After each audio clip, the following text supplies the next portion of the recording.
natin. Pero bago po tayo magsimula, ipapaalala ko lang po, wag pong kalimutan i-like tong video na ito ha. Pagkakita nyo pa lang, like nyo po agad ang video na ito, itong vlog na ito. And sana po, doon sa mga hindi ko pa po subscriber, yan, subscribe naman po kayo dito, konting lambing dito sa channel ni Coach Oli News PH. Tayo po ay magbabalik muli.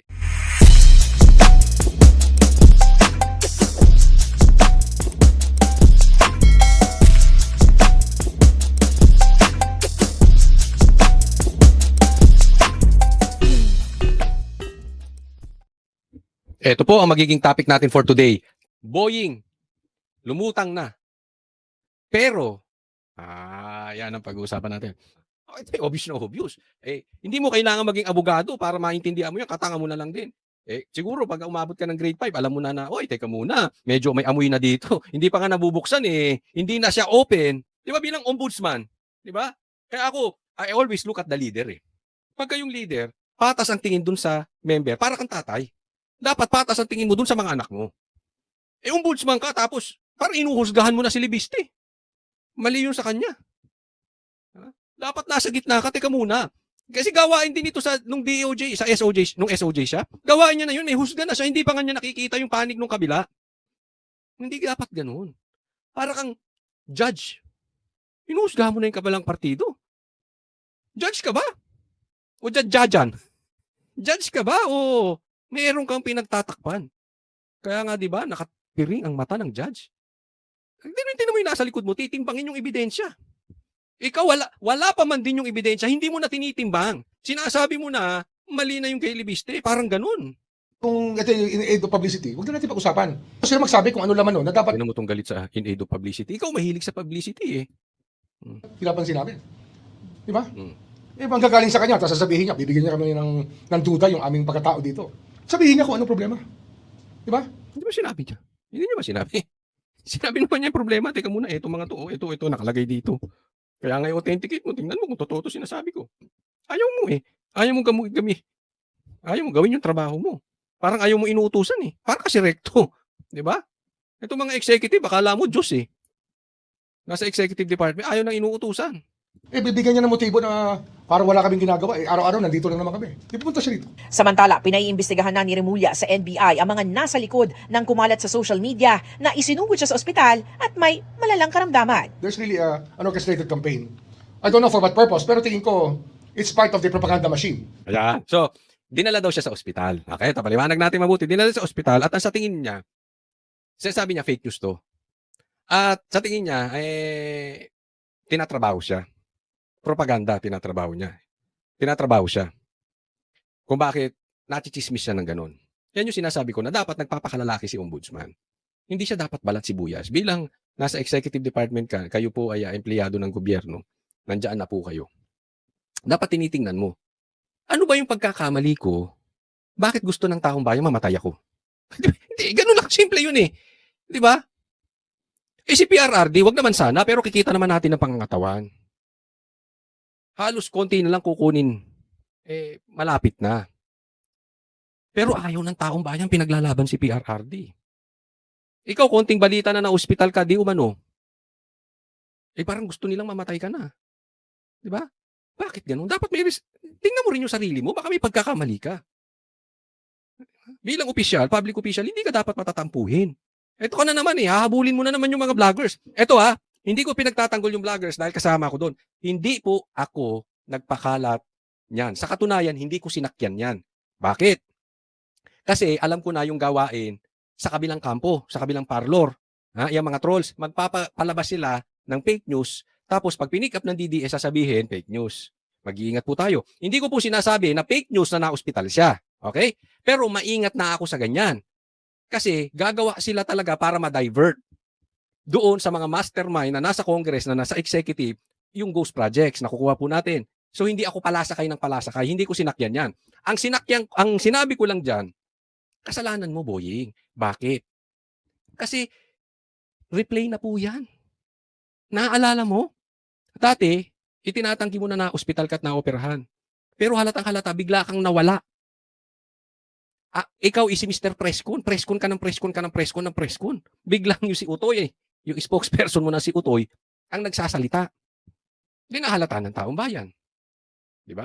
Nagduda sila ngayon. Itinanggi. Tapos sa bandang uli, tinanggap din. Inamin din. Same scenario ngayon. Bigla kang nawala. Ikaw si Mr. Announcement. Si Mr. Presscon ka, bigla kang hindi nagpe-presscon. Oh, nag-presscon ka, meron pang oxygen daw. Ano. But for me, that is not the issue. Ang sa akin, Ombudsman, hindi ka dapat balat sibuyas. Ha? Oh, titingnan mo. Ano bang nagawa kong mali sa bayan natin? Bakit parang tinatrato? Ako hindi ko sinasabi ha. Ayokong mamatay ito. Kasi hindi po nasa akin ang paghuhusga ng buhay ng tao. Yan ay nasa Panginoon lang. Okay? So hindi ko siya uhusgahan kung kailan siya mamatay, kung bukas o after 200 years. Hindi na po sa kamay ko yan. Ang nasa kamay ko lang, sasabihin ko yung mali niya. Di ba? Bakit gusto kanilang di umano sumunod kay Akop? Ganyan ang galit nila sa'yo. Ha? Tingnan mo rin yung pagkakamali mo. Ha? Of some political parties. Akala nila, maaawat ang hustisya pag nawala ako eh. Hindi naman ganun yun eh. Proseso to na nagsimula na eh. Para sa Alam mo, totoo yung sinabi niya. Okay? Ito ha. Kaya hindi ako nagpakalat nang malapit na siya. Hindi ko sinakyan yun. Bakit? Kasi akala ba natin yung problema natin kay Bongbong Marcos matatapos pag namatay ito? Hindi rin eh. Papalitan to. Papalitan lang saglit. Di ba? Yung uupong ombudsman, ganun din. Bata din ni Bongbong. Anong gagawin nun? At tingnan nyo kung anong nangyari kay Vince Dizon. Maayos tapos biglang nagkaganyan. Nakukuha nyo? Diba? Lumabas yung tunay. Nagigets nyo? So, mamatay si Boying. Papalitan lang din ng Boying the 2. Boying the 2. Diba? Mamatay si Torre. Papalitan lang ng Torre the 2. Hindi po yun ang solusyon. Mamatay si Garcia. Kasi sabi nila, naku, malaki problema natin sa 2028 hanggat nakaupo si Garcia. Kaya yan ang mga nabulong-bulungan na narinig ko. Dapat matanggal si Garcia. Hindi rin po. Kahit matanggal yan si Garcia, papalitan lang din yan ng bata ni Bongbong. Tapos na naman tayo sa eleksyon. Same. Nagigets po nyo? Ang kailangan mapalitan, yung mga elected officials. Kasi yan, hindi basta-basta napapalitan. Kasi pag executive department, papalitan lang yan ni Bongbong eh. Nung kayang hiburin yung puwet niya araw-araw.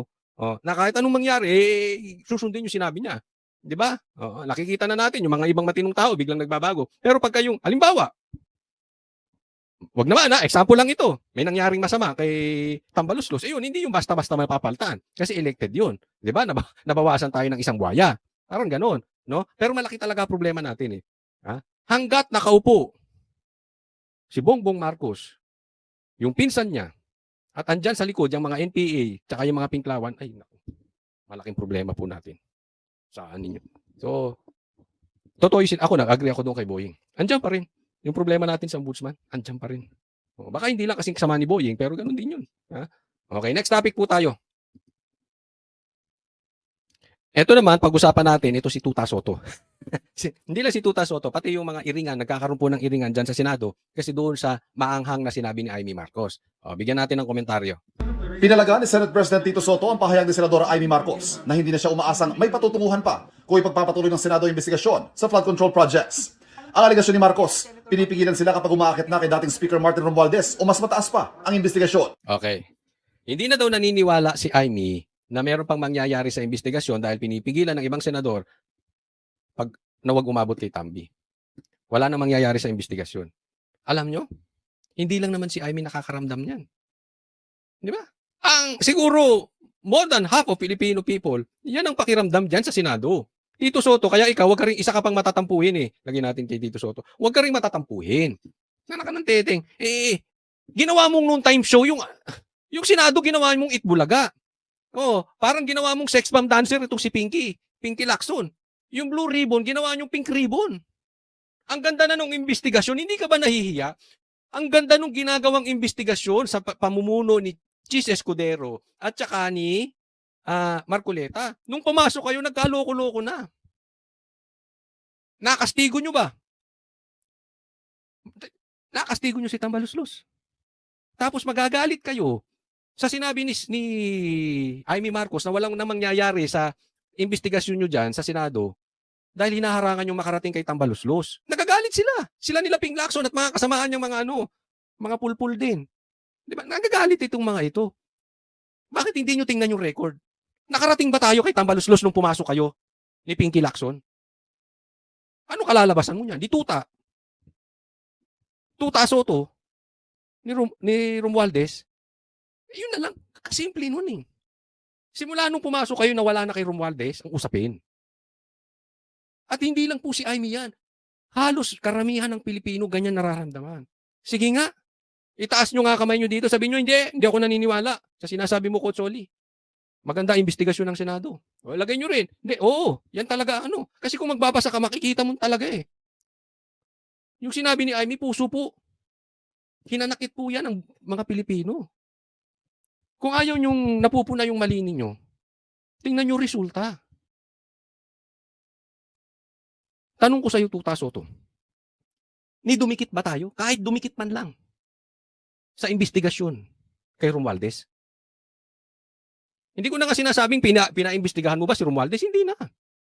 Dumikit lang ba tayo? Kahit konti. Ang layo na natin kay Romualdez eh. Diba? Tapos, pag nahuhuli kayo, gagalit kayo.